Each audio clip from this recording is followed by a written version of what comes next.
All right, Jaguars have wrapped up another day of training camp out here at the Episcopal Night Sports Complex. I'm Jamal St. Cyr alongside Justin Barney. Justin, we're done. I know. This is it here at the Night Sports Complex. This is the last one. It's it. It's over, and it thankfully ended with a cooler day on this Thursday morning. Yeah. Yesterday, I think we're both still feeling the effects of it. You know, Trevor Lawrence mentioned yesterday probably the hottest day of camp. We had Jaguars players dropping out from the, needing medical attention for the heat issues yesterday. Right. So it's nice to end things here on a cooler note. I know the Jaguars players are too, on a final walkthrough day. So everything worked out perfectly Now, today. camp not wrapping up just yet. They'll spend next week in Atlanta to prepare for that final preseason game against the Falcons, but this is the final practice here on the Episcopal Night Sports Complex. You know what? For as worried as a lot of people were, a pro football team using a high school campus, high school fields to practice, I think this worked out very well. I think this layout's great, actually. I thought this was actually better use of the space than what they had over there at the stadium previously, in my opinion. I know some of the players did like it. I think the coaches liked the setup pretty well too. I know from the media standpoint, this is great. This is perfect, and it's everything out here has been nice, controlled. You got space to roam out here. For people who haven't been to this night sport complex, very nice. If you can hold an NFL training camp here, that's saying something about your facilities. Right. And we were talking off camera, but the last time an NFL team came here and used like a full camp was the NFL's New England Patriots back in Super Bowl time when Jacksonville hosted the Super Bowl in the early 2000s, and they hated it. It was not it was at Bartram Trail, again, a beautiful setup there. The NFL spent $500,000 restoring that field at Bartram Trail, making it an NFL level type field. George Toma, famed landscape grass guy, over there rebuilding that field and everything. And I remember asking Tom Brady at Media Day, Super Bowl Media Day many years ago, what he thought. He couldn't stand it, hated it. Really just panned Bartram Trail, the experience of having an NFL team hold a camp for such a game like a Super Bowl at a high school. So from switching gears many years later, Jaguars hold a camp at Episcopal. Complex is beautiful. Doug Peterson liked it out here. Trevor Lawrence said it was nice. Players really had good things to say about holding a camp out here. And as they segue, this will be the last time they probably hold an NFL camp here with the Jaguars' new facility set to open next year. But I think good grades for Episcopal. Definitely good grades. They may do some off-season stuff, OTAs, minicamp, depending on if they want to do those on the game field, because I guess the new practice facility is supposed to be done like right before training camp next year. So it's going to be a tight timeline for sure. So we'll see how everything figures out as they decide through.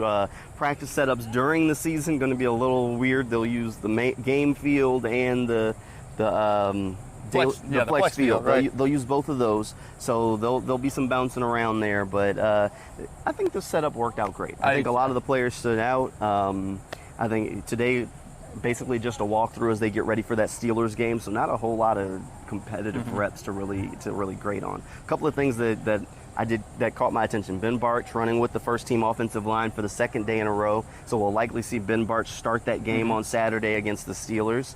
One other thing, Tim Jones. The coaching staff clearly likes this guy. When they were going through their first team kickoff, Tim Jones out there on the kickoff unit. If he earns that job on special teams, very good chances for him to make it on that. Right, roster. I think we're doing like a camp overview today. A walkthrough day, not the best gauge of how things really go in a full board practice. But I thought some good production today. I thought Marvin Hall, good catch in the end zone. That was a crazy catch over Shaquille Griffin for a touchdown. Shaq just jumped a tad bit too early, and Marvin came up a little bit later, hauled it in over Shaq. Great catch. Evan Ingram, a good sideline catch today where we kind of said, did he hold on to that ball or not? Christian Kirk, Zay Jones, touchdowns in the end zone on a 2-minute drill. And I thought Logan Cook, I know we know he's automatic. He's such a good punter, but he had 3 punts in a span of about 10 down inside the 4-yard line. Just a great day. I thought a good day to kind of, a solid camp walk through after yesterday's. A little bit of rough around the edges for the offense. So I think today, Andre Cisco had a pick in the end zone on a goal line situation off of Trevor. So a lot of good coming out of today's final walkthrough. Again, not a fast-paced, amped-up practice. Tough to award. Very slow. It's tough to kind of really judge because some of the guys were pulling up on plays because it was just that half-speed kind of thing. Also, good day for Ryan Santosa. Yeah. 4 for 4 to start practice. Money from distance.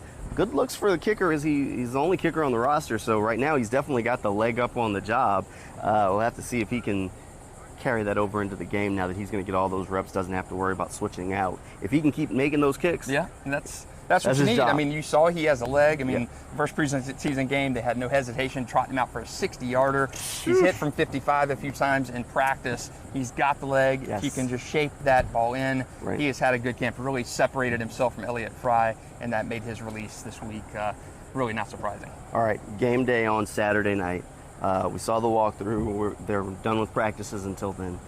Is there any guy or one thing that you would like to keep your eye on as you head into that game? I just want to see the stamina. I think, this is going to be the longest playing time for the first team offense and defense. Can you keep that going? You saw excellent work last week in the Browns game from both sides of the ball. I mean, you would have liked to have seen maybe one more of those field goal drives end in a touchdown, but you forced a fumble, recovered a fumble, converted that into points. The tight end position produced with an Evan Ingram touchdown. Your kicking competition sorted itself out. So you saw so many things. Can they continue to do that over the course of a second quarter? So we're going to see these guys play a full half of football for the first time, since last year. A lot of new faces. Chad Muma, can he continue his growth? How does Trayvon Walker do? We asked Trayvon in the press conference today about his stamina playing longer. Can he do that in that Florida heat? Yeah. So he's looking forward to seeing that stamina. So I think, for me, endurance, how do these guys perform well into that second quarter? Right. Those starters, can they continue to build off of what we saw last week? Yeah, you definitely want to see those building blocks. I'm going to kind of focus my way onto those backups that have really struggled at times. As soon as those starting lineups have left the games, we've seen bad things happen on the football field so far this preseason. So I'll be keeping my eyes on that second unit, because you really have to see if that depth is there at least a few positions where when injuries happen, do they have guys who can step up and fill these spots? One guy in particular that Doug Peterson pointed out today, Israel Antwine, called him Izzy. They released Malcolm Brown yesterday. He said they've liked what they've seen from Jay Tufele and Israel Antwine. I know Israel got some early reps in that Browns game. We'll have to see if those early reps carry over into the Steelers game, because that could be a good indication that this undrafted guy at least has a good shot of making it onto the final roster. Right, and you've mentioned him several times during practice as he's a guy who jumps out in those one-on-ones. He has been very impressive. So can he do that? Can he make that leap? Right. And, we talked early on in camp about undrafted guys, Bowen Winningham, Benji Franklin, those kind of guys. Yeah. It may be faded off a little bit, but a guy like Israel Antwine, he has been a guy that you've seen time and again, and with that release of Malcolm Brown, the development of Jay Tufele, draft pick under Urban Meyer, you've got to see some step-ups and positives from those second meet. Outscored 24-0 last week against the Browns. Got to find something. Got to find something. So again, that next preseason game against the Steelers Saturday night. We'll check in with you after that game. I'm Jamal St. Cyr. This is Justin Barney, and we'll see you next time.